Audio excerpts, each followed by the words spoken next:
Good evening. We begin tonight with the United States waging economic warfare on multiple fronts. The US Treasury Secretary Scott Bessent threatens new sanctions on countries that refuse to cut economic ties with Iran, secondary sanctions. He did not provide many details, and Iran's top negotiators arguing the US is not in a position to further restrict its relations with other countries. A second front of war, the Canadian Prime Minister, Mark Carney, says his country is at war with the United States, and President Trump is planning to impose 50% tariffs on vehicles, steel and other items from Canada. As the administration ratchets up the economic tensions, the Treasury is trying to calm things down, if you will. A report from CNBC says Scott Bessent might actually tap into the Treasury's $1 trillion general account to fund more bond buybacks at the long end of the curve. It's all aimed at reducing borrowing costs. My next guest is uniquely qualified to address all of this.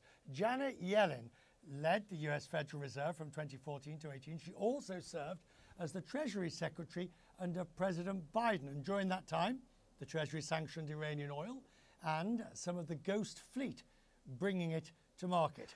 Former Treasury Secretary and Fed Chair Janet Yellen is with me now. Madam Secretary, there is so much for us to get into, whichever way we look. Whoever knew economics could be so exciting? Let us start with today's announcement at the idea that somehow the US can extend the range of secondary sanctions in this economic warfare to bring Iran to its knees, as announced by Secretary Bessent today.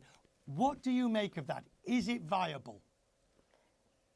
Well, I think it's a step that makes sense, and it's one that Treasury has a lot of experience with sanctioning Iran, but there are ways that Iran and other countries have to get around these sanctions, using the shadow fleet, purchases by Chinese firms that really are all but immune to the impact of sanctions, front corporations that Iran uses to buy materials to produce drones and missiles. Right. And so it can be difficult, but I think it makes sense to clamp down and to try to use all of Treasury's tools.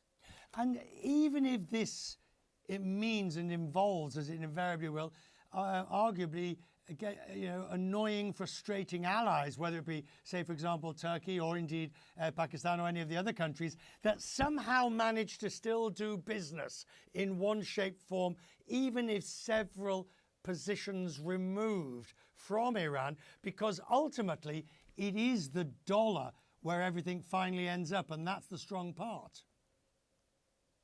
Yes, and the fact that the dollar is used for so much of trade means that Treasury has a great deal of scope to threaten sanctions, to use secondary sanctions.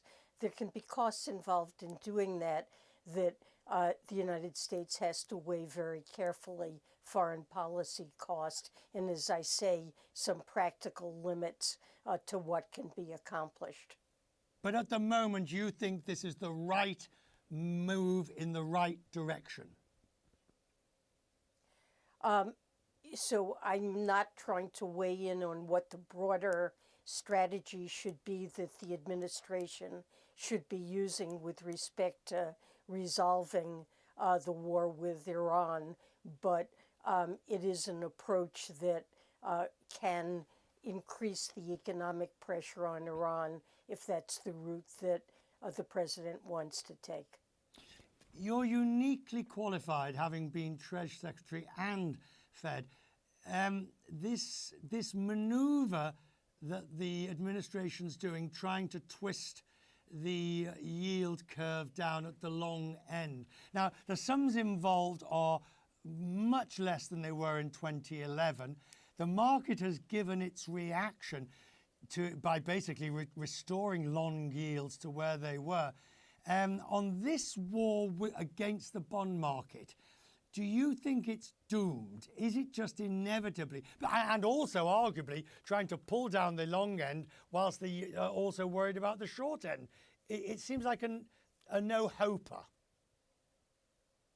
Well, I think experience has been that these small-scale interventions, and relative to the size of the bond market, both the Treasury bond market and global markets more generally, because yields are rising not only in the United States but also in the Euro area, the UK, Japan.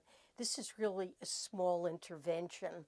And experience shows that such interventions, whether they're in the bond market or as recently Treasury intervened in the foreign exchange market to support the Japanese yen, unless these are signals of more fundamental changes, they really have only short-term impacts. They can catch short sellers off their guard and impose some losses and restraint that moves yields for a few days or possibly a week. In this case, we have seen that it took only days for the intervention to be virtually fully reversed. And, I think what Treasury and the administration should be thinking about is the fact that bond market purchasers are now focused on the entire fiscal outlook. The United States budget deficit is very large, almost 6%, almost unheard of except in a deep recession or during a war. Other advanced countries also have expansionary fiscal policies, large deficits, now competing with the hyperscalers that are issuing a lot of long-term debt to fund AI, a market that now has marginal buyers that are price sensitive and really want to be compensated for these extra holdings of long-term debt and are worried about the fiscal trajectory. And I think the administration should be focusing on how we can get our fiscal house in order, changes in taxation or in spending on entitlements that would put us on a sustainable path. And I think that's what market participants are looking for. And frankly, in none of the countries do you see much focus. It's politically difficult, of course, but you don't see much focus on what can be done to address underlying fiscal sustainability. And now you have a situation where higher rates exacerbate things by enlarging deficits, increasing interest payments, making the fiscal situation that much less sustainable. And I think markets are now focused on that. There also uncertainty about the new framework for monetary policy. So a lot of uncertainty. I don't think inflation expectations have gone up. We're not seeing that in inflation compensation movements, but there is a lot of uncertainty about long-term fiscal policy and the fiscal trajectory at a time when investment spending for AI is really soaring. If we'll deal with the new monetary framework after the break, but I just want to focus on this inflation question. At the moment, do you believe, because I know your views on demand inflation versus supply inflation, and arguably here the look through. Do you still think it is valid to look through the inflation that we are seeing and not react with higher rates at the moment? So I think that that's a plausible story and expectation, that the inflation that we're experiencing is really due to 3 waves of supply shocks that arguably could pass, and inflation would move back down toward the Fed's 2% target. So I'm thinking of first tariffs, the impact of which is now petering out. Second, the energy shock from the developments in the Middle East.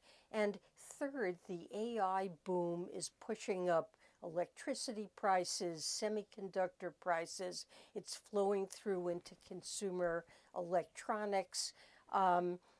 So arguably, as these three waves pass, we're seeing a labor market where wage inflation is not at all threatening. It's declined to the lowest we've seen really since Right.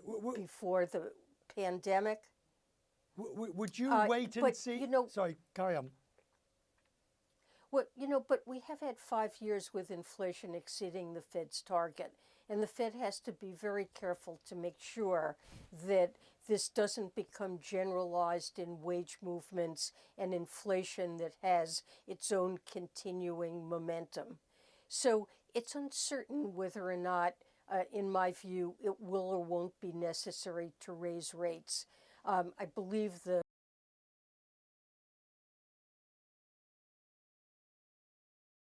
and try to sort this out. The data's been by and large favorable. The inflation data we've gotten, there'll be additional inflation and employment data in the coming weeks. And I would watch it for a while, keep an open mind, and be prepared to move, but possibly it won't be necessary.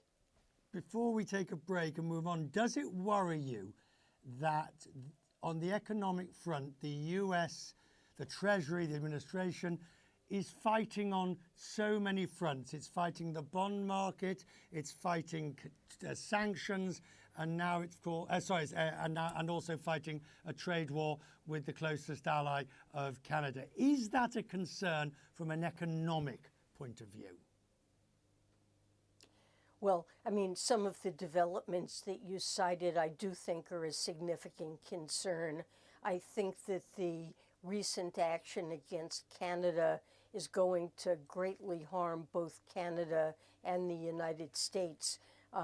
We import oil, which we need for the refineries that operate in the Northeast, aluminum, steel, and we're driving up the prices of these important intermediate inputs and harming what's been a long-run, very productive relationship with our friend and neighbor in Canada. I think that the approach that we've taken with tariffs toward Canada is very adverse for Canada, for the United States, for economic well-being, and it concerns me. Of course, I'm also worried about the situation in the Middle East and what it can portend going forward for energy markets, transportation costs, food, fertilizer prices, and the like.